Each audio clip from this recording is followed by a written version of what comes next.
ஒரு ஊரில் ஒரு ஆள் இருந்தான். தையல் கடை வச்சுருந்தான். அவங்ககிட்ட ஒருத்தன் ஒரு சட்டை துணி எடுத்து கொடுத்து தைக்க சொல்லியிருந்தான். வர்ற சனிக்கிழமை வா வந்து வாங்கிட்டு போ அப்படின்னு அவன் சொல்லியிருந்தான். அதே மாதிரி இவன் வந்தான். அவன் தைச்சி வச்சுருந்த சட்டையை கொடுத்தான். இவன் வாங்கி அங்கேயே போட்டு பார்த்தான். கை நீளம் ஒன்றுக்கு ஒன்று வித்தியாசமாக இருந்தது. வலது கை இடது பக்கத்தை விட நீளம் குறைச்சலாக இருந்தது. அவன் முணுமுணுக்க ஆரம்பிச்சுட்டான். என்ன இது இப்படி தைச்சுட்டியேன்னு. இதுக்கு அவன் சொன்னான், ஐயையோ இதுக்காகவா சங்கடப்படுறீங்க, வலது கையை மட்டும் கொஞ்சம் உள்ளே இழுத்தாப்புல வச்சுக்கிட்டிங்கன்னா சரியாக போகுது. மற்றபடி அந்த சட்டையில் உள்ள கலை அம்சத்தை கவனிங்க, எவ்வளோ அற்புதமாக தைச்சிருக்கேன் பாருங்கள். ஒரு சின்ன குறையை இப்படிலாம் பொருட்படுத்த வேண்டியதில்லை. நான் சொன்னது மாதிரி கையை கொஞ்சம் உள்ளே இழுத்தது மாதிரி வச்சுக்கிட்டு நடந்து போங்க, ஜோராக இருக்கும் அப்படின்னா. அவனும் யோசித்து பார்த்தான். சரியான யோசனையாக தான் தோணுச்சு. கொஞ்சம் முயற்சி பண்ணி வலது கையை கொஞ்சம் உள்ளே இழுத்து சட்டை சரியாக இருக்கிறது மாதிரி பண்ணிக்கிட்டான். இப்போ மறுபடியும் ஒரு பிரச்சனை. வலது கையை உள்ளே இழுத்த மாதிரி அப்படியே வச்சுக்கிட்டதும் முதுகு பக்கம் கொஞ்சம் துணி தளர்த்தியாக தொங்குறது மாதிரி தெரிஞ்சுது.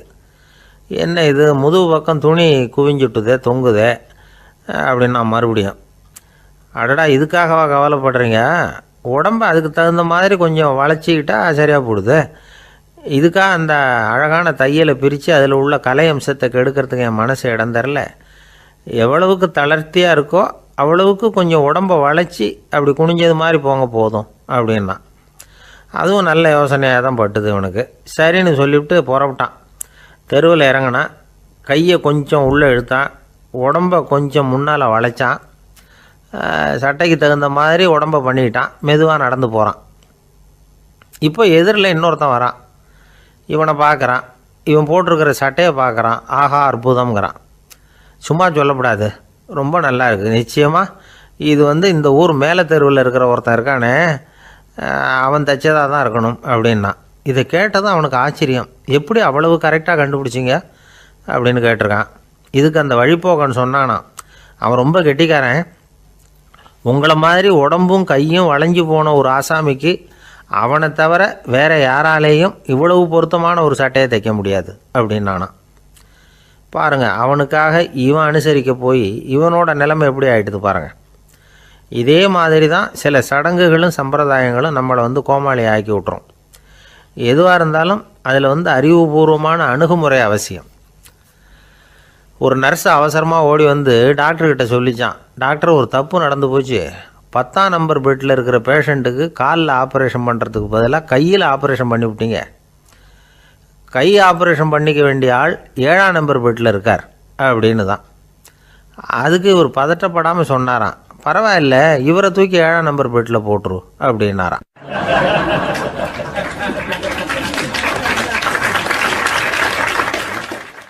எனக்கு தெரிஞ்ச ஒருத்தர் இருக்கார். அவர் ஒரு பெரிய காவல்துறை அதிகாரி, ரொம்ப கண்டிப்பானவர். அவரை கண்டாவே எல்லாரும் பயப்படுவாங்க. அப்படிப்பட்டவர் வீட்டுக்கு போனால் அப்படியே அடியோடு மாறிடுவார். அங்கே போய் பார்த்தீங்கன்னா குழந்தையாக அவர் விளையாடிக்கிட்டு இருப்பார். அலுவலக சமயத்தில் பார்த்தீங்கன்னா குதிரை முதுகில் அவர் உட்காந்துருப்பார். வீட்டில் பார்த்தீங்கன்னா அவர் முதுகில் குழந்தை உட்காந்துருக்கும். அவர் குதிரை மாதிரி போயிட்டு இருப்பார். இது எப்படிங்க முடியுது உங்களால் அப்படின்னு கேட்டாங்க. அது ஒன்றும் இல்லை, இங்கே வீட்டுக்கு வந்த உடனே என்னோடய மனசை தனியாக எடுத்து வச்சுருவேன் அப்படின்னார். அது என்னங்க உங்கள் சட்டப்பயிலியாக இருக்குது மனசு, அது தனியாக எடுத்து வைக்கிறதுக்கு அப்படின்னு கேட்டாங்க. அப்படி இல்லைங்க, இது ஒரு பயிற்சி, மனப்பயிற்சி, அவ்வளவுதான் அப்படின்னார். இப்படி சமயம் பார்த்து மனசை தனியாக வச்சுவிட தெரிஞ்சவங்க வாழ்க்கையில் எப்பவும் உற்சாகமாக இருப்பாங்க அப்படிங்கிறது பெரியவங்க கருத்து. ஒரு டாக்டர் ஆஸ்பத்திரியில் இருக்கிற வரைக்கும் டாக்டராக இருக்கலாம். அவர் மனைவிகிட்டையும் அவர் டாக்டராக இருக்க வேண்டிய அவசியம் இல்லை. ஒரு வக்கீல் கோர்ட்டில் இருக்கிற வரைக்கும் வக்கீலாக இருக்கலாம். வீட்டுக்கு வந்ததுக்கு அப்புறமும் வக்கீலாக இருக்க வேண்டிய அவசியம் கிடையாது. வீட்டில் குழந்தைகள்கிட்ட விளையாடும் பொழுதும் அதுகள்கிட்ட ஃபீஸு கேட்டுக்கிட்டு இருக்கக்கூடாது. நாம் எப்படி இருக்கணும்னு பெரியவங்க சொல்கிறாங்கன்னா, மனசோட சேரக்கூடாதான். அப்படி சேராமல் வாழ்க்கையை கவனிக்கணுமா. மனசை அப்படியே தனியாக எடுத்து பக்கத்தில் வச்சுடணும். அப்படின்னா அதை அப்படியே தூக்கி எறிஞ்சுடு அப்படின்னு அர்த்தம் இல்லை. ஏன்னா மனசுங்கிறது நமக்கு உபயோகப்படக்கூடிய ஒன்று தான். எப்போ அது தேவையோ அப்பப்போ எடுத்து உபயோகப்படுத்திக்கணும். தேவைப்படுறப்போ எடுத்து கண்ணாடியை மாட்டிக்கிறோம்ல, படிக்கும் பொழுது கண்ணாடி தேவைப்படுது, எடுத்து மாட்டிக்கிறோம் இல்லையா? அது மாதிரி கணக்கு போடுறதுக்கு மனசு தேவை. கடைக்கு போய் ஒரு பொருள் வாங்குகிறோம், காசு கொடுக்குறோம், மீதி சில்லறை சரியாக இருக்கா அப்படின்னு எண்ணி பார்த்து வாங்க வேண்டியிருக்கு. அந்த சமயத்தில் மனசை எடுத்து தனியாக வச்சுட்டேன் அப்படின்னு சொல்லிகிட்டு இருக்கக்கூடாது. பரீட்சைக்கு படிக்க வேண்டியிருக்குது, படித்ததையெல்லாம் அப்படியே நினைவில் வச்சுக்க வேண்டியிருக்கு. அந்த சமயத்தில் மனசை தூக்கி எறிஞ்சுட்டேன் சார் அப்படின்னு சொல்லிகிட்டு இருக்கக்கூடாது. அப்படி சொன்னால் பரீட்சை நம்மளை தூக்கி எறிஞ்சிடும். அதனால் தேவைப்படுறப்போ மனசை உபயோகப்படுத்தணும், தேவையில்லாதப்போ அதை தனியாக ஓய்வு எடுத்துக்க விட்டுடணும். இப்படி நாம் பழக்கப்படுத்திக்கிட்டா வாழ்க்கைங்கிறது நமக்கு புதுசாக தெரியுமா. மனசுக்கும் ஒரு சக்தி கிடைக்கும். எந்திரங்களுக்கு ஓய்வு கொடுக்குற மாதிரி மனசுக்கும் ஓய்வு கொடுக்கணும், இல்லைன்னா அது களைச்சி போயிடும். குழந்தைகள் மனசை சுமந்துக்கிட்டு இருக்கிறது இல்லை. இது முதியவர்கள் குழந்தைகள்கிட்டேருந்து கற்றுக்க வேண்டிய ஒரு பாடம். ஆனாலும் இந்த கால குழந்தைகள்கிட்ட ரொம்ப எச்சரிக்கையாக இருக்க வேண்டியிருக்கு. ஒரு தாத்தாவும் பேரனும் விளையாடிக்கிட்டு இருக்கிறாங்க. தாத்தா, எனக்கு சைக்கிள் ஓட்ட கற்றுக் கொடு அப்படிங்கிறான் பேரன். சைக்கிள் உயரம் கூட இல்லை, அதுக்குள்ளே சைக்கிள் ஓட்டணுமா அப்படின்னார் தாத்தா. ஏன் தாத்தா, ரயில் ஓட்டுறாரே, அவர் என்ன ரயில் நீளமாக இருக்கார் அப்படின்னு கேட்டானா அந்த பையன்.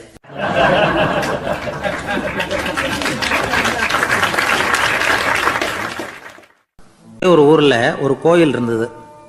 ரொம்ப பழைய கோயில். உள்ளே போகிறதுக்கே பயமாக இருக்கும். எந்த நேரத்தில் இடிஞ்சு விழுந்துருமோ அப்படிங்கிற பயம். அப்படி இருந்ததுனால யாரும் துணிஞ்சு சாமி கும்பிடுறதுக்கு அங்கே போகிறதில்ல.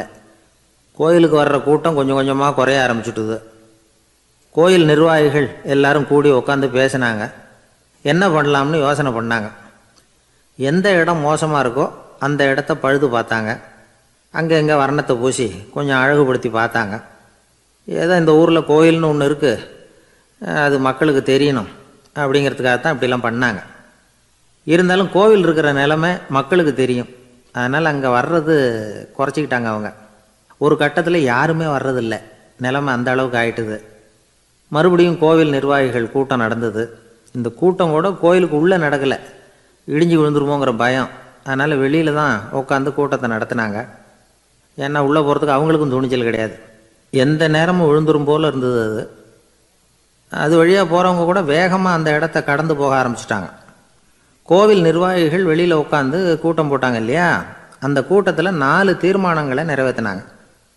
அது என்ன 4 தீர்மானம்னா, முதல் தீர்மானம், இந்த கோவிலை இடிப்பது அப்படிங்கிற முடிவை இந்த கமிட்டி மிகவும் வருத்தத்துடன் ஏற்றுக்கொள்ளுகிறது அப்படின்னு நிறைவேற்றினாங்க.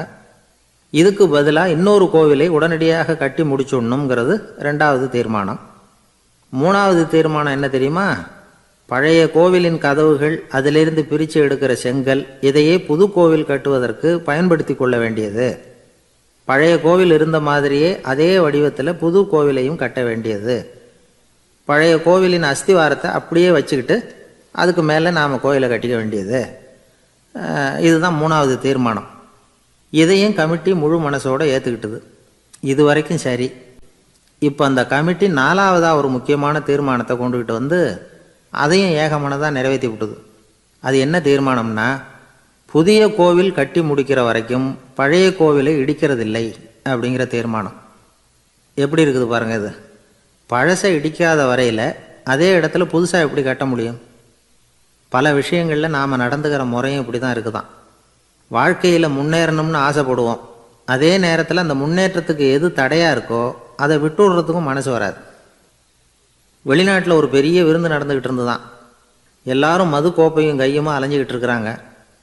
ஒருத்தர் மட்டும் கையில் எதுவும் இல்லாமல் ரொம்ப நல்ல பிள்ளையா சாதுவாக ஒரு ஓரமாக தனியாக உட்காந்துருக்கிறார். அவர்கிட்ட நெருங்கி வாங்க மது சாப்பிட்லாம் அப்படின்னு கூப்பிட்டாங்களாம். என்னை வற்புறுத்தாதீங்க, நான் என் மனசுக்குள்ளே உறுதியாக தீர்மானம் பண்ணிவிட்டேன் அப்படின்னாராம். என்ன தீர்மானம் பண்ணியிருக்கீங்க அப்படின்னு கேட்டிருக்காங்க. ஏற்கனவே முழு போதையில் இருக்கும் பொழுது மறுபடியும் மது கோப்பையை தொடரதில்லை அப்படின்னு தீர்மானம் பண்ணியிருக்கேன் அப்படின்னாராம்.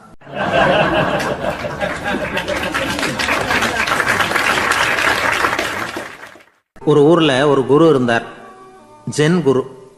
அவரை தேடிட்டு ஒரு மன்னர் வந்தார். வந்தவர் ஜப்பான் மன்னர். தோட்டக்கலையை பற்றி தெரிஞ்சுட்டு போகிறதுக்காக அவர் வந்தார். எப்படி தோட்டம் அமைக்கிறது அப்படிங்கிறத பற்றி அந்த குரு விவரமாக சொல்லி கொடுத்தாரு. 1 நாள் 2 நாள் இல்லை, 3 வருஷம் கற்றுக் கொடுத்தார். அதுக்கப்புறம் சொன்னார், நான் கற்றுக் கொடுத்துட்டேன், இனிமேல் நீங்கள் போகலாம், போய் தோட்டம் அமைக்கலாம், அதுதான் உங்களுக்கு பரிசை. தோட்டம் அமைச்ச பிறகு சொல்லி அனுப்புங்க, நான் வந்து பார்க்குறேன்.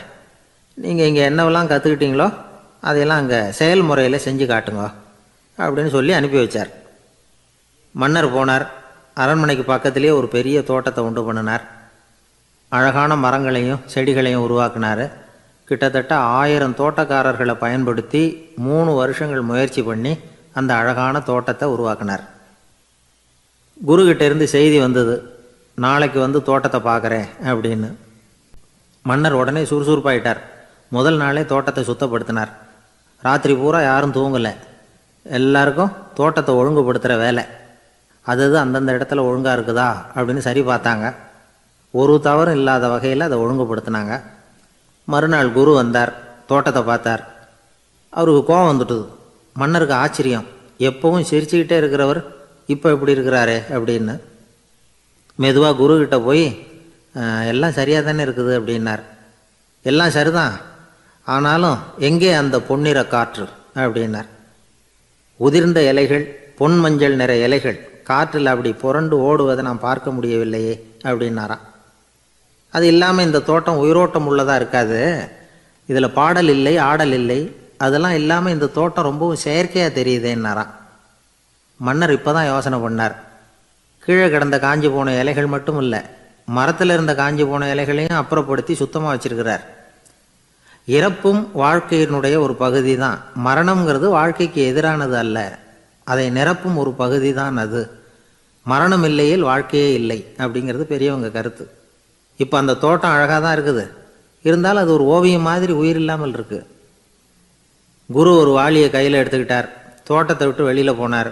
ஏற்கனவே வீசி எறிந்த அந்த சருகுகளையெல்லாம் அள்ளி கொண்டுகிட்டு வந்தார். உள்ள எல்லா இடங்கள்லையும் அதை வீசினார். உடனே காற்று அந்த காய்ந்த சருகுகளையும் பழுத்த இலைகளையும் அசைக்க ஆரம்பிச்சுட்டுது.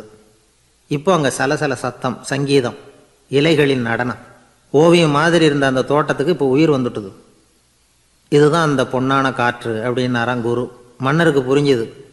மிகப்பெரிய ஜென் கேள்வி ஒன்று உண்டு. உம்மான் அப்படிங்கிற ஒரு பெரிய குருவை பார்த்து துறவி ஒருத்தர் கேட்டாராம், இலைகள் எல்லாம் கீழே விழுந்து மரங்கள் மொட்டையாக இருக்கும் பொழுது என்ன நடக்கும்? இதுதான் கேள்வி. இதுக்கு உம்மான் சொன்ன பதில் பொன்னான காற்று, தி கோல்டன் விண்ட் அப்படின்னாராம். இதுக்கு என்ன விளக்கம்னா, உன்னுடைய எண்ணங்கள் எல்லாம் உன்னுடைய மனசிலிருந்து கீழே விழுந்து உனது உள்ளுணர்வானது மொட்டையாக நிற்கும் நிலைதான் அது. உனது வேர்களின் அருகில் காற்று வீசுகிறது.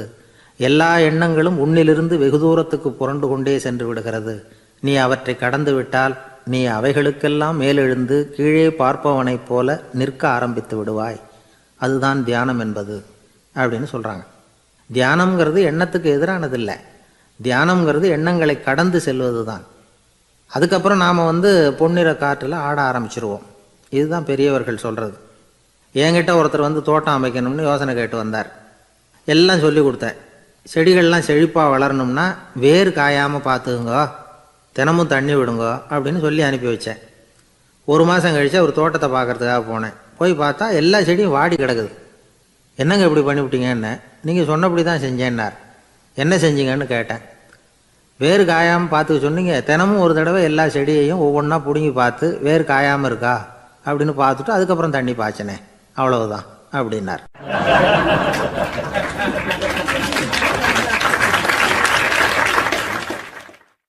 ஒரு ஆள் வேகமாக நடந்து போய்கிட்டு இருந்தான். அவன் வேகமாக நடக்கிறதுக்கு காரணம் வெயில் காலம், காலில் செருப்பு இல்லை, மணல் பாதை, அதுதான் வேகம். காலில் செருப்பும் இல்லாமல் கையில் குடையும் இல்லாமல் அந்த ஆள் வெயிலில் நடந்து போய்கிட்டு இருக்கிறான். அந்த சமயத்தில் இன்னொருத்தன் குதிரை மேலே ஏறி அந்த வழியாக வந்துக்கிட்டு இருக்கிறான். அவன் காலில் செருப்பும் இருந்தது, கையில் குடையும் இருந்தது.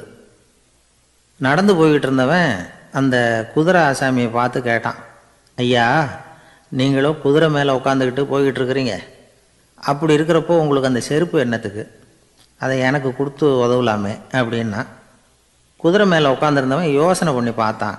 இவன் சொல்கிறது நியாயம்தானே அப்படின்னு சொல்லி தன்னுடைய செருப்பை கழட்டி அந்த வழிப்போக்கனுக்கு கொடுத்துட்டான். ரொம்ப நல்லதுங்க அப்படின்னு சொல்லி இவன் அதை வாங்கி காலில் மாட்டிக்கிட்டான்.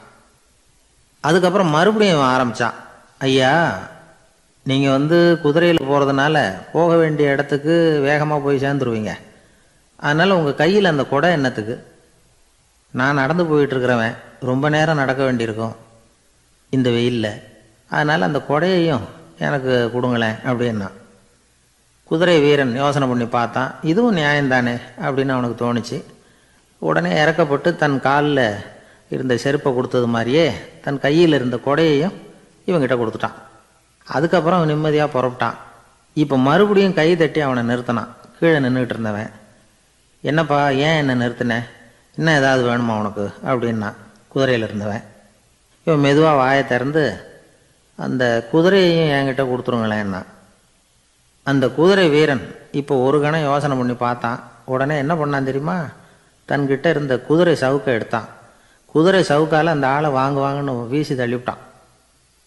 இவ்வளவு சவுக்கடியும் வாங்கிக்கிட்டு இந்த ஆள் என்ன பண்ணான் தெரியுமா? சிரிக்கிறான். அடி வாங்கிட்டு யாராவது சிரிப்பாங்களா? குதிரை வீரனுக்கு ஒன்றும் புரியல. என்னப்பா அது, ஏன் இப்படி அடி வாங்கிட்டு இப்படி சிரிக்கிறியே அப்படின்னு கேட்டான். இப்போ அந்த வழிப்போக்கன் சொல்கிறான், ஐயா நான் இப்படி சிரிக்கிறதுக்கு காரணம் இருக்குது.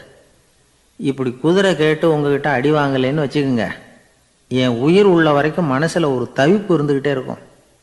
செருப்பையும் கொடையையும் கேட்ட உடனே கொடுத்தவன் குதிரையையும் கேட்டிருந்தா கொடுத்துருப்பானோ அப்படிங்கிற பேராசையில் ஏங்கிக்கிட்டே இருந்திருப்பேன். இப்போ உங்ககிட்ட அடி வாங்கின பிறகு என்னுடைய அந்த சந்தேகம் தீர்ந்து போச்சு. என்னுடைய ஆசைக்கு எல்லை எது அப்படிங்கிறத எனக்கு புரிஞ்சுட்டுது அப்படின்னு சொல்லிவிட்டு அவன் நடக்க ஆரம்பிச்சிட்டானான். ஆசைக்கும் எல்லை உண்டு அப்படிங்கிறத விளக்கறதுக்காக வாரியார் சுவாமிகள் சொல்கிற கதை இது. இந்த காலத்துலேயும் ஒருத்தன் அது மாதிரி கொடை செருப்போட குதிரையில் போய்கிட்டு இருந்தான். எதிரில் நடந்து வந்தவன், ஐயா உங்கள் கொடையை எனக்கு கொடுங்களேன்னு கேட்டான். உடனே அவன் குதிரையிலேருந்து கீழே குதித்து அவனை சாட்டையால் அடிக்க ஆரம்பிச்சிட்டான். இன்னொருத்தர் அந்த வழியாக வந்தவர் இதை பார்த்தார். ஏன்பா அவன் கேட்டான், உன்னால் முடியலன்னா இல்லைன்னு சொல்லிட வேண்டியது தானே, அதுக்காக ஏன் இப்படி அவனை போட்டு அடிக்கிறேன்னு கேட்டார். உங்களுக்கு விவரம் புரியாது சார், காலம் ரொம்ப கெட்டு போச்சு. கேட்டதை கொடுத்தேன்னு வச்சுக்கோங்க, இந்த குதிரையே என்னோடது, அவன் திருடிக்கிட்டு போகிறான் அப்படின்னு என் பேரில் புகார் கொடுக்க ஆரம்பிச்சிருவான் சார் அப்படின்னா. அது எப்படி அவ்வளோ உறுதியாக சொல்கிறேன்னு கேட்டார் அவர். ஏற்கனவே அது மாதிரி ஒருத்தன் பேரில் புகார் கொடுத்துட்டு தான் இந்த குதிரையை நான் தள்ளிட்டு வந்துக்கிட்டு இருக்கிறேன்.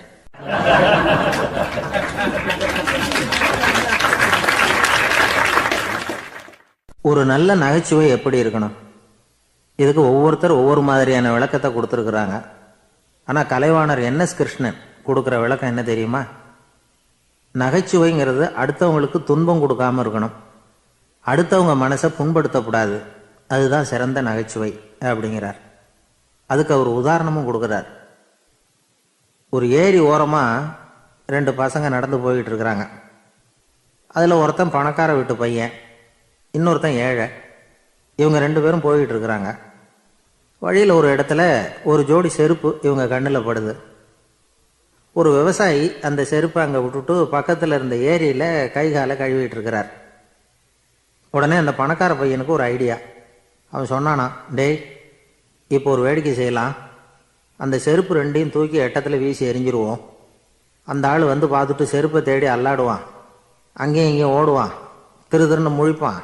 அதை பார்த்து நாம் ரசிக்கலாம், நல்ல தமாஷா இருக்கும் அப்படின்ட்டுருக்கான். இப்படி சொல்லிவிட்டு அந்த செருப்புகளை தூக்கிறதுக்கு போனானா. கொஞ்சம் பொறு அப்படின்னானா அந்த ஏழை பையன். ஏன்னு கேட்டிருக்கான் அவன். இப்போ அந்த ஏழை பையன் சொன்னானா, நீ சொல்கிறது ஒன்றும் வேடிக்கை கிடையாது, உன்னோட செருப்பு தொலைஞ்சா உன் அப்பா உடனே உனக்கு வேறு செருப்பு வாங்கி கொடுத்துருவார். ஆனால் அந்த ஆளுக்கு இந்த செருப்பு தொலைஞ்சதுன்னா வேறு புதுசாக வாங்கிறதுக்கு வாயையும் வயத்தையும் கட்டி பணத்தை சேர்க்க வேண்டியிருக்கும். அதனால் நான் ஒரு வேடிக்கை சொல்கிறேன், அது மாதிரி செய், அது இன்னமும் தமாஷா இருக்கும் அப்படின்னானா. எப்படி அது சொல்லுன்றிருக்கான் அவன். செருப்பு 2ம் அது இருக்கிற இடத்துலையே இருக்கட்டும், உன் சட்டப்பையிலிருந்து ஒரே ஒரு ரூபா நாணயத்தை எடு, அதை அந்த செருப்பு மேலே அதோட குதிகால் பகுதியில் வச்சுட்டு நாம் 2 பேரும் அந்த மரத்துக்கு பின்னாடி ஓடி போய் மறைஞ்சு நின்றுக்குவோம், அப்புறம் பாரு வேடிக்கையே அப்படின்னா. அதே மாதிரி ரூபா காசு செருப்பு மேலே வச்சுட்டு இவங்க 2 பேரும் மறைஞ்சு நின்றுக்கிட்டாங்க. கொஞ்ச நேரத்தில் அந்த விவசாயி வந்தார். காலில் உள்ள மண்ணை தட்டிவிட்டு செருப்பை மாட்டுறதுக்காக போனார். அங்கேருந்த காசு கண்ணில் போட்டுட்டுது. அவருக்கு ஆச்சரியமாக போச்சு. அதை கையில் எடுத்து பார்க்குறார். 4 பக்கமும் திரும்பி திரும்பி பார்க்குறார், யார் இதை வச்சிருப்பான்னு. கடைசியில் ஆகாயத்தை பார்க்குறார். ஆண்டவா, இது உன்னோட கருணை தான். நீ தான் யாரோ புண்ணியவான் மனசில் தர்மம் பண்ணுற எண்ணத்தை உண்டாக்கி இருக்கிற. அந்த புண்ணியவான் நல்லா இருக்கணும் அப்படின்னு வாழ்த்தி அந்த காசை கண்ணில் ஒத்திக்கிட்டாராம். மறைஞ்சிருந்து பார்த்துக்கிட்டு இருந்த ஏழை பையன் இப்படி சொன்னான், பாத்தியா, உன்னை புண்ணியவான்னு வாழ்த்திக்கிட்டு போகிறார் அந்த ஆள். அவருக்கும் சந்தோஷம், அதை பார்த்து நமக்கும் சந்தோஷம். உனக்கு 1 ரூபாங்கிறது ஒரு பெரிய விஷயம் இல்லை, ஆனால் அதனால் நமக்கு கிடைச்சிருக்கிற மகிழ்ச்சி ரொம்ப உயர்வானது அப்படின்னு நானா. வேடிக்கையும் கிண்டலும் இது மாதிரி அடுத்தவங்களுக்கு இடைஞ்சலாக இல்லாமல் இருக்கணும் அப்படிங்கிறார் கலைவாணர். ஆனால் பாருங்கள், அவருக்கே இடைஞ்சலாக வர்ற விஷயங்களை கூட அவர் வேடிக்கையாக தான் எடுத்துக்கிட்டாராம்.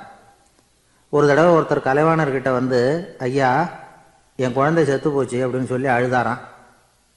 உடனே இவர் அவருக்கு 100 ரூபா பணத்தை கொடுத்து, இந்தாங்க அடக்கம் செய்யுங்க அப்படின்னு சொல்லி அனுப்பி வச்சாராம். 1 வருஷம் கழித்து மறுபடியும் அதே ஆள் வந்திருக்கார். இவர் மறந்துருப்பாருங்கிற நினப்பில், அண்ணே, என் குழந்தை இறந்து போச்சுண்ணே அப்படின்னாராம். இவர் மறுபடியும் 100 ரூபா கொடுத்து ஆறுதல் சொல்லி அனுப்பி வச்சாராம். 7-8 மாதம் கழித்து மறுபடியும் அதே ஆள் வந்திருக்கார். அவர் வாயை திறக்கிறதுக்கு முன்னாடியே இவர் 100 ரூபாய் அவர் கையில் வச்சு, போன 2 தடவை தான் குழந்தை செத்து போச்சு, இந்த தடவையாவது அதை சாகாமல் காப்பாற்றி விடு அப்படின்னு சொல்லி அனுப்பி வச்சாராம். அதுக்கப்புறம் அந்த ஆள் வர்றதே இல்லையா.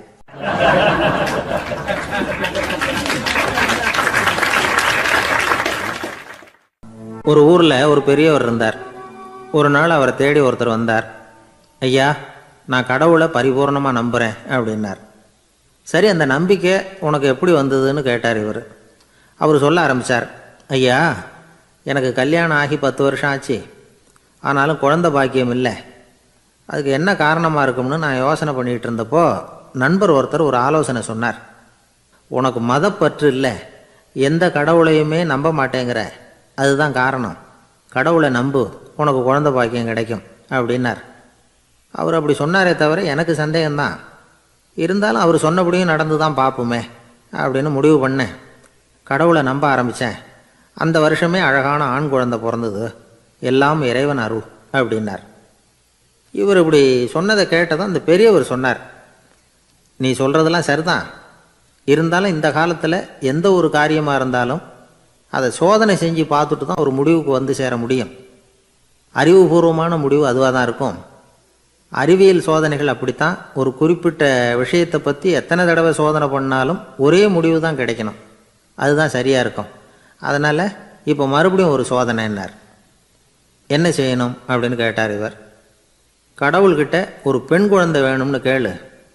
முதல்ல ஆண் குழந்தையை கொடுத்தது மாதிரியே இப்போ ஒரு பெண் குழந்தையையும் கொடுக்குறாரா பார்க்கலாம் அப்படின்னார். சரின்னு சொல்லி இவர் அதே மாதிரி முயற்சி பண்ணினார். அதுக்கப்புறம் அவர் இந்த பெரியவர்கிட்ட வரவே இல்லை. கொஞ்ச காலம் கழித்து இவரே அவரை தேடிக்கிட்டு போய் கதவை தட்டினார். அவர் கதவை திறந்தார். என்ன ஆச்சு, கடவுள் கண் திறந்தாரா அப்படின்னு கேட்டார். அவர், அந்த சமாச்சாரம்லாம் நமக்கு வேணாம் சார், முதல் தடவை அது ஏதோ தற்செயலாக ஏற்பட்ட ஒரு சாதகம். இப்போ நீங்கள் 2வது தடவை சொன்ன பிறகு தினமும் கடவுளை வேண்டிக்கிட்டு தான் இருக்கிறேன், ஒன்றும் நடக்கலை அப்படின்னார் ரொம்ப விரக்தியாக.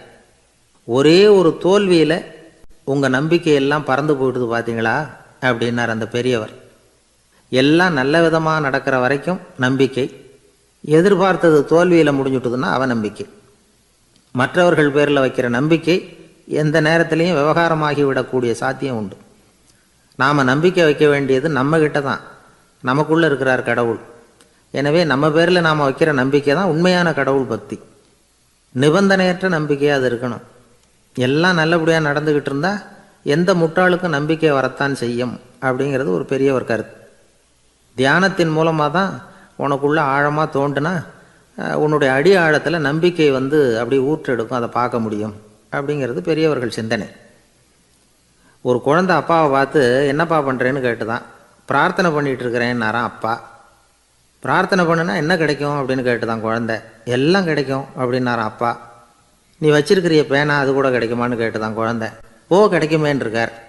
அப்படின்னா அந்த பேனாவை என்கிட்ட கொடுத்துரு, நீ பிரார்த்தனை பண்ணி வேற பேனா வாங்கிக்கோ அப்படின்னு தான் அந்த குழந்தை.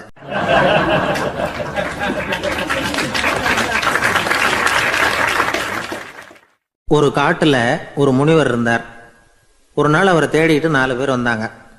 சுவாமி, எங்களுக்கு ரொம்ப நாளாக ஒரு சந்தேகம்னாங்க. என்னன்னு கேட்டார். இந்த உலகத்தில் எவ்வளவோ காரியங்கள் நடக்குது, எது நியாயம் எது அநியாயம் அப்படின்னு புரிஞ்சிக்க முடியலன்னாங்க. அது யாராலையும் புரிஞ்சிக்க முடியாதுன்னார் முனிவர். வந்தவங்களுக்கு ஆச்சரியமாக போச்சு, ஒரு மாதிரியாக பார்த்தாங்க. இதை முனிவர் கவனித்தார். சரி புறப்படுங்க என்னோடன்னார்.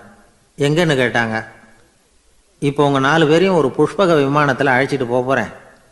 இந்த உலகத்தில் சர்வசாதாரணமாக நடக்கக்கூடிய ஒரு காட்சியை உங்களுக்கு காட்ட போகிறேன். நீங்கள் பார்க்க போகிற அந்த காட்சி நியாயமா அநியாயமா அப்படிங்கிறத என்கிட்ட சொல்லணும். நீங்கள் சரியான பதில் சொன்னால் புஷ்பக விமானத்தில் தொடர்ந்து பிரயாணம் பண்ணலாம். தவறான பதில் சொன்னால் இந்த புஷ்பக விமானம் உங்களை கீழே தள்ளி விட்டுரும் அப்படின்னார். 4 பேருக்கும் பயந்தான். இருந்தாலும் முனிவர் கூப்பிடுறாரே அப்படின்னு சொல்லி புறப்பட்டாங்க. அவங்க எல்லாரும் புறப்பட்டு ஒரு காட்டு வழியாக போய்கிட்டு இருக்கிறாங்க புஷ்பக விமானத்தில். அங்கே நடக்கிற ஒரு காட்சியை காட்டுறார் முனிவர். அதோ அங்கே பாருங்கன்னார். அந்த விமானத்தில் இருந்தபடியே எல்லாரும் கீழே குனிஞ்சு பார்க்குறாங்க. அங்கே ஒரு தாய் புலி அப்போ தான் குட்டி போட்டிருக்கு. குட்டிகளை ஈன்ற உடனே பசிக்கு இறை தேடி அந்த பக்கமாக வருது. அதே நேரம் ஒரு தாய் மான், அதுவும் அப்போ தான் குட்டி போட்டிருக்கு. அதுவும் இதே மாதிரி குட்டிகளை ஈன்ற உடனே பசிக்கு இறை தேடி அந்த பக்கமாக வருது. இப்போ அந்த புலி அந்த மானை அடித்து போட்டுவிடுது. அதுவும் சாப்பிடுது, குட்டிகளுக்கும் கொடுக்குது. இப்போ அந்த புலிக்குட்டிகள் முகத்தில் மகிழ்ச்சி, தாயை இழந்த அந்த மான் குட்டிகள் முகத்தில் துக்கம். இப்போ அந்த முனிவர் 4 பேர்கிட்டையும் கேட்குறார், நீங்கள் இங்கே பார்த்தீங்களே, இதில் எது நியாயம் எது அநியாயம்? ஒவ்வொருத்தராக சொல்லுங்கள். உங்கள் பதில் சரியில்லைன்னா இந்த விமானம் உங்களை கீழே தள்ளி விட்டுரும். சொல்லுங்கள் பார்க்கலாம்னார். முதல்ல ஒருத்தன் சொன்னான், அந்த புலி செஞ்சது சரிதாங்க. அது பசிக்கு அதுதான் ஆகாரம். தன்னுடைய பசிக்கு தானே இறை தேடிக்கிட்டுது. அதில் என்ன தப்பு? அவ்வளவுதான். அதனால் புலி செஞ்சது நியாயம்தான் அப்படின்னா. அவ்வளவுதான், அந்த விமானம் அவனை அப்படியே கீழே தள்ளி விட்டுட்டுது. அதனால் அவன் கொடுத்த பதில் சரியில்லை அப்படிங்கிறது புரிஞ்சு போச்சு. இப்போ 2வது ஆள் சொன்னான், புலி செஞ்சது பாவம், அந்த தாய்மான் என்ன தப்பு பண்ணிச்சு? இப்போ அந்த குட்டிகளுக்கு யார் ஆதரவு? அதனால் புலி செஞ்சது அநியாயம் அப்படின்னா. அவ்வளவுதான், அவனையும் கீழே தள்ளி விட்டுட்டுது அந்த விமானம். இந்த பதிலும் சரியில்லை அப்படின்னு ஆயிட்டுது. இப்போ 3வது ஆள் வந்தான். முதல்ல 2 பேர் கீழே விழுந்ததை பார்த்துக்கிட்டு இருந்தான். அதனால் அவன் சொன்னான், ரெண்டுமே நியாயந்தாங்க. புலி இறை தேடினதும் இயற்கை, அதுக்கு மான் இறையானதும் இயற்கை. அதனால் இதில் ஒன்றும் தப்பு இல்லைன்னா. அவ்வளவுதான், அவனையும் அந்த விமானம் கீழே பிடிச்சி தள்ளி விட்டுது. இப்போ 4வது ஆள் வந்தான். முனிவர் கேட்டார், நீயாவது சொல்லுப்பா, இந்த செயலில் எது நியாயம்னார். அவன் தெளிவாக பதில் சொன்னான். அதாவது என்ன சொன்னான்னா, எனக்கு தெரியல அப்படின்னா. அவனை விமானம் கீழே தள்ளலை, சௌரியமாக அழைச்சிட்டு போட்டுது. இவனும் பிரயாணம் சௌக்கியமாக பண்ணானான். ஆக இதுதான் சரியான பதிலுங்கிறத முனிவர் உணர்த்தினார்.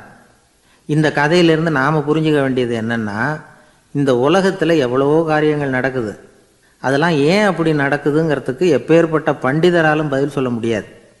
தெரியாததை தெரியாதுன்னு ஒத்துக்கிட்டா வாழ்க்கை பிரயாணம் சுகமாக இருக்கும். அதனால் தேவையில்லாத விஷயங்களை புரிஞ்சுக்கிறதுக்கு நேரத்தை செலவு பண்ணிகிட்டு இருக்கக்கூடாது. வாழ்க்கையை குழப்பிக்கக்கூடாது. வாழ்க்கைக்கு தேவையானது என்னவோ அதை மட்டும் புரிஞ்சுக்கிட்டா போதும். இந்த காலத்து ஆள் ஒருத்தன் ஒரு பெரியவரை தேடி வந்தான். ஐயா, ஒரு சந்தேகம்னா. என்ன உன்னுடைய சந்தேகம்னார். பகுத்தறிவுன்னா என்ன, விதின்னா என்ன அப்படின்னு கேட்டான். இதுக்கு அவர், இப்போ உன்னுடைய வலது காலை தூக்குன்னார். தூக்கினான். சரி, இப்போ உன்னுடைய வலது காலை கீழே இறக்காம உன்னுடைய இடது காலையும் தூக்குன்னார். தூக்கினான். பொத்துன்னு கீழே விழுந்துட்டான். பெரியவர் சொன்னார், உன்னால் ஒரு காலை தூக்க முடிஞ்சுது, அதுதான் பகுத்தறிவு. 2 கால்களையும் ஒரே சமயத்தில் தூக்குனா அடிபடும், அப்படிங்கிறது தான் விதி அப்படின்னு விளக்கம் கொடுத்தார். இவன் தன்னுடைய விதியை நொந்துக்கிட்டே இடுப்பை பிடிச்சிக்கிட்டு அங்கேருந்து நடந்து போயிட்டானான்.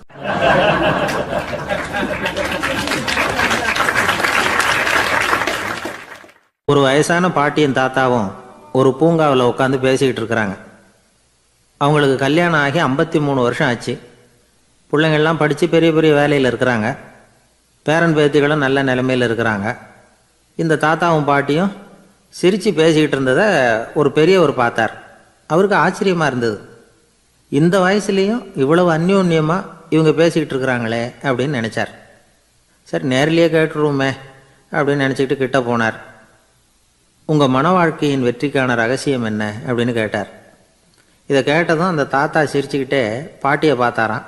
அதுக்கப்புறம் சொன்னாராம், நான் இந்த அம்மாவை கல்யாணம் பண்ணிக்கிட்டதுக்கும் எங்களுடைய இல்வாழ்க்கை இவ்வளவு நாளாக பலம் குறையாமல் மகிழ்ச்சியாக இருக்கிறதுக்கும் காரணம் ஒன்று தான்.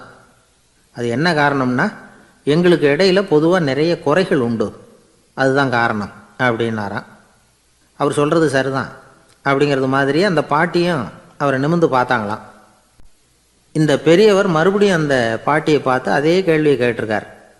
உங்களுடைய நீண்டகால மன வாழ்க்கைக்கு கிடைச்ச வெற்றி எதனாலேன்னு சொல்ல முடியுமா அப்படின்னு கேட்டாராம். அவங்களும் சிரிச்சுக்கிட்டே பதில் சொன்னாங்களாம். என்ன பதில் தெரியுமா? சில பேரை நாம் குறிப்பிட்ட பண்புகளுக்காக நேசிக்கிறோம், வேற சிலரை நாம் அந்த பண்புகள் இல்லாத குறைகளுக்காகவே விரும்பி பழகிறோம் இல்லையா அப்படின்னு கேட்டுவிட்டு தலையை குனிஞ்சிக்கிட்டாங்களாம் அந்த பாட்டியம்மா. அவங்க அப்படி சொன்னதை கேட்டதும் இவருக்கு புதுசாக ஞானம் பிறந்தது மாதிரி இருந்துதான். இதுதான் மனம் நிறைந்த மன வாழ்க்கை அப்படிங்கிறார் சுவாமி சின்மயானந்தர். பண்புகளை எப்படி நேசிக்க முடியுதோ அதே மாதிரி பண்புகள் இல்லாத குறைகளையும் நேசிக்க முடியும். மனசு தான் காரணம். ஒரு மேல்நாட்டு தம்பதி, அவங்களும் தாத்தா பாட்டி தான். அவங்க 2 பேரும் ஒரு பூங்காவில் உட்காந்து சிரித்து பேசிக்கிட்டு இருக்கிறாங்க. அதை ஒருத்தர் பார்த்தார். அவருக்கு ஆச்சரியம், இவ்வளவு காலம் ஆகி இந்த வயசுலேயும் இப்படி அன்பாக பேசிக்கிட்டு இருக்கிறாங்களே அப்படிங்கிற ஆச்சரியம். கிட்ட நெருங்கி போனார். கேட்டார், ஏன் தாத்தா உங்களுக்கு கல்யாணம் ஆகி எவ்வளோ வருஷம் ஆச்சுன்னார். 55 வருஷம் ஆச்சுன்னாராம் அவர். இன்னமும் இவ்வளவு சந்தோஷமாக இருக்கிறீங்களே, அதுக்கு என்ன காரணம்னு கேட்டிருக்கார். அதுக்கு என்ன காரணம்னா, இது வரைக்கும் எங்களுக்குள்ள சண்டையே வந்ததில்லை அப்படின்னாராம். அது எப்படி முடியும்னு கேட்டிருக்கார் இவர் ஆச்சரியமா. அந்த தாத்தா சொல்ல ஆரம்பித்தாராம், இதை பாருப்பா, எங்களுக்கு கல்யாணம் ஆன புதுசில் நானும் என்னுடைய மனைவியும் ஒரு குதிரை மேலே ஏறி ஒரு காட்டு வழியாக போய்கிட்டு இருந்தோம். கொஞ்சம் தூரம் போனதும் அந்த குதிரை எடக்கு பண்ணிச்சு. நான் உடனே கீழே இறங்கி அந்த குதிரையை பார்த்து, இது உனக்கு முதல் தடவை அப்படின்னு மிரட்டலாக சொல்லிவிட்டு ஏறி உட்காந்தேன். மறுபடியும் போனோம். கொஞ்சம் தூரம் குதிரை நல்லபடியாக நடந்து போச்சு. மறுபடியும் எடக்கு பண்ண ஆரம்பிச்சுட்டுது. நான் கீழே இறங்கினேன். கையில் இருந்த சாட்டையால் ஓங்கி ஒரு அடி கொடுத்தேன். இது உனக்கு 2வது தடவை அப்படின்னு சொல்லிவிட்டு ஏறி உக்காந்தேன். மறுபடியும் குதிரை கொஞ்சம் தூரம் நல்ல விதமாக நடந்து போச்சு. அப்புறமும் எடக்கு பண்ண ஆரம்பிச்சுட்டுது. அந்த சமயத்தில் ஒரு ஆற்று பாலத்தை கடந்து போய்கிட்டு இருக்கிறோம். நான் கீழே இறங்கினேன். என்னுடைய மனைவியையும் கீழே இறங்க சொன்னேன். அந்த குதிரையை பிடிச்சி அப்படியே ஆற்றுல தள்ளி விட்டுட்டேன். தள்ளி விட்டுட்டு, இது உனக்கு கடைசி தடவை அப்படின்னு சொன்னேன். அதை பார்த்ததும் என் மனைவி பதறி போயிட்டாங்க. போய், ஐயோ பாவம், என்ன இப்படி பண்ணிவிட்டீங்க, உங்களுக்கு மனசில் கொஞ்சம் கூட இறக்கமே இல்லையா அப்படின்னாங்க. நான் மெதுவாக இவங்க பக்கம் திரும்பி, இது உனக்கு முதல் தடவை அப்படின்னேன். அவ்வளவுதான், அன்னையிலேருந்து இன்னைய வரைக்கும் ஒரு நாள் கூட எங்களுக்குள்ள சண்டையே வந்ததில்லை அப்படின்னு விளக்கம் கொடுத்தார் அந்த தாத்தா.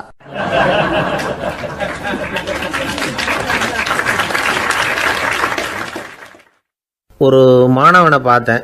என்ன தம்பி படிப்புலாம் எப்படி இருக்குது அப்படின்னு விசாரித்தேன். அவன் ரொம்ப அழுத்துக்கிட்டான். நான் நல்லா தான் சார் படிக்கிறேன், இருந்தாலும் புத்தியில் சரியாக ஏற மாட்டேங்குது சார் அப்படின்னா. சரி, இவனும் நம்ம ரகம்தான் அப்படின்னு சொல்லி முடிவு பண்ணிட்டோம். கல்வி கற்கக்கூடிய ஒரு மாணவன் சம்பந்தப்படுற புத்திகள் பல வகை. அதை பற்றி ஒரு பெரியவர் விளக்கி இருக்கிறார். மிருத்து புத்தின்னு ஒன்று இருக்குதான். மிருத்துன்னா மண். மண்ணால் செவுறு கட்டுறோம்ல, மண் சுவரில் ஆணி அடிக்கிறதும் சுலபம், அதை பிடுங்கி எடுக்கிறதும் சுலபம். அது மாதிரி சில பேர் குரு சொல்லி கொடுக்குறத சுலபமாக கேட்டு தெரிஞ்சு வச்சுக்குவாங்க. கொஞ்ச நேரத்தில் சுலபமாக மறந்தும் போயிடுவாங்க. இது மிருத்து புத்தின்னு பேர், மண் புத்தி. தாரு புத்தின்னு ஒன்று உண்டான். தாருன்னா மரம். அதில் பச்சை மரத்தில் ஆணி அடிக்கிறது சுலபம், ஆனால் அதை எடுக்கிறது கஷ்டம். அது மாதிரி ஆசிரியர்கிட்டேருந்து கேட்டதை கவனமாக மனசில் பதிய வச்சுக்கிட்டு அதை மறக்காமல் இருக்கிறது தாரு புத்தி. பட்டை மரமாக இருந்தால் அதில் ஆணி அடிக்கிறதும் கஷ்டம், அடிக்கிற ஆணியும் சீக்கிரம் நழுவிடும்.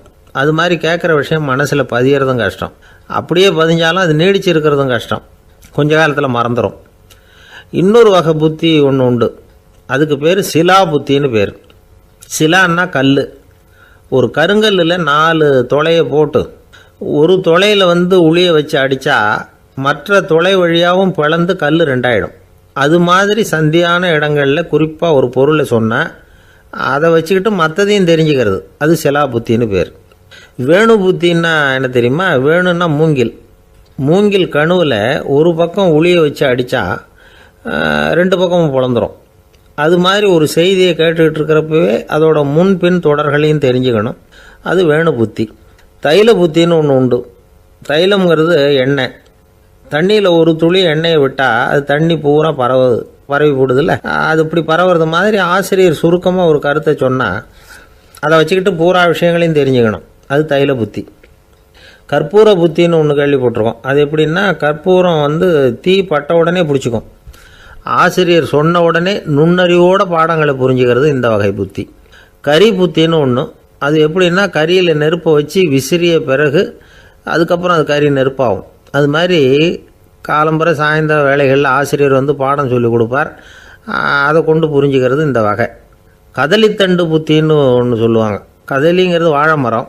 வாழைத்தண்டில் தீ வைக்கிறது எவ்வளவு சிரமமோ அவ்வளவு சிரமத்தோடு கல்வி கற்கிறது கதலித்தண்டு புத்தி. இதை தவிர இன்னும் சில வகையான மாணவர்களை கூட அடையாளம் காட்டுறாங்க. ஆசிரியர் சொன்னதில் நல்லதை மட்டும் எடுத்துக்கிறவன் அன்னம். ஆசிரியர் கிடைச்ச இடத்துல பாடத்தை கேட்டுக்கிட்டு பிறகு தனியாக உட்காந்து சிந்திக்கிறவன் பசு. பசுமாடு அப்படி தானே, புல் கண்ட இடத்துல மேயும், அதுக்கப்புறம் நிதானமாக அசை போட்டுக்கும். ஆசிரியர் சொன்னதை தவிர வேறு எதையும் சொல்ல முடியாதவன் கிளி. பல இடங்களில் பாடங்கள் கேட்டு கடைசியில் ஒன்றும் புரியாமல் போகிறவன் ஆடு. ஆடு ஒரு செடியில் வயிறார மேயாது, ஒரே செடியில். இக்கரைக்கு அக்கறை பச்சைன்னா அங்கேயும் இங்கேயும் அலைஞ்சிக்கிட்டே இருக்கும். சில பேருக்கு எருமைன்னு பேர்.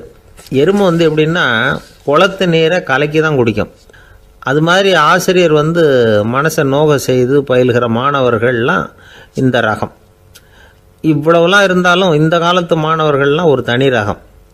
ஒரு ஆசிரியர் வகுப்பில் பாடம் நடத்திக்கிட்டு இருந்தார். இலக்கண வகுப்பு. இறந்த காலம், நிகழ்காலம், எதிர்காலம், past tense, present tense, future tense, இதை பற்றிலாம் பாடம் நடத்துகிறார். எல்லாம் சொல்லி கொடுத்துட்டு இப்போ நான் ஒரு வாக்கியம் சொல்லுவேன், அது என்ன காலம் அப்படிங்கிறத நீங்கள் சொல்லணும்னார் ஆசிரியர். சரி, நாங்கள் மாணவர்கள்லாம், நான் நாளைக்கும் பாடம் நடத்தப் போகிறேன், இது என்ன காலம் அப்படின்னு கேட்டார் ஆசிரியர். அதாவது நான் நாளைக்கும் பாடம் நடத்தப் போகிறேன், இந்த வாக்கியம் என்ன காலம்னு கேட்டார். ஒரு பையன் மெதுவாக எழுந்திரிச்சு சொன்னான், இது எங்கே போதாத காலம் சார் அப்படின்னு சொல்லிவிட்டு உட்காந்துட்டானான்.